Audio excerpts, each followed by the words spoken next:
Hi YouTube family, ఎలా ఉన్నారు? బాగున్నారు అనుకుంటున్నా. నేను బాగున్నా. ఇది నా సెకండ్ వీడియో. నిన్న వీడియో చూడని వాళ్ళు ప్లీజ్ చూడండి. నా ఛానల్ ఎవరైతే కొత్తగా చూస్తున్నారో ప్లీజ్ సబ్స్క్రైబ్ చేయండి, షేర్ చేయండి, లైక్ చేయండి, అలాగే కమెంట్ కూడా చేయండి. నిన్న టాపిక్ ఏంటంటే అదే క్రైమ్స్. 2025లో ఈ పెళ్ళిళ్ళ క్రైమ్స్ చాలా అంటే చాలా జరుగుతున్నాయి. చాలా అంటే చాలా. 23, 24, 22 అటువైపు అసలు చూడలేదు ఇన్ని క్రైమ్స్.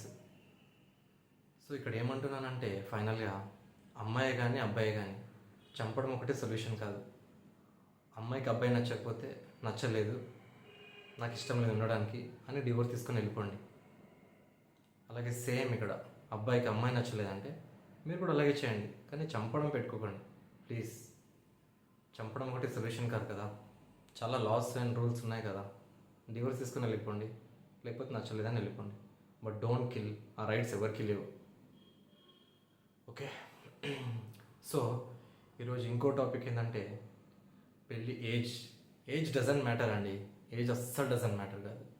20 అయినా, 25 అయినా, 30 అయినా, 31 అయినా, 32 అయినా, ఏజ్తో పెళ్ళికి ఏంటండి సంబంధము?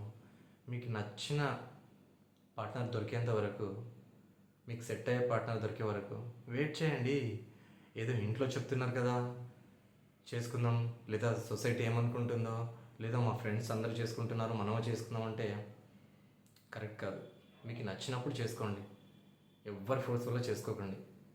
ఎందుకంటే లైఫ్ లాంగ్ లీడ్ చేసేది మీరు, ఎవ్వరు రారు. పేరెంట్స్ రారు, సొసైటీ రాదు, ఫ్రెండ్స్ కూడా రాదు. సో థింక్ చేయండి మ్యారేజ్ చేసుకునే ముందు, మీకు అంతా ఓకేనా, మీ పార్ట్నర్ ఓకేనా. సో అప్పుడు డిసైడ్ అవ్వండి చేసుకోవాలని. ఏదో ఫోర్స్ఫుల్గా చేసుకొని లైఫ్ లీడ్ చేస్తే what is the use?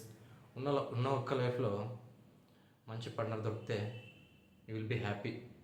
Otherwise చాలా సఫర్ అవుతారు లైఫ్ లాంగ్ సఫర్ అవుతారు. సో ఆలోచించండి, think before getting married. Okay.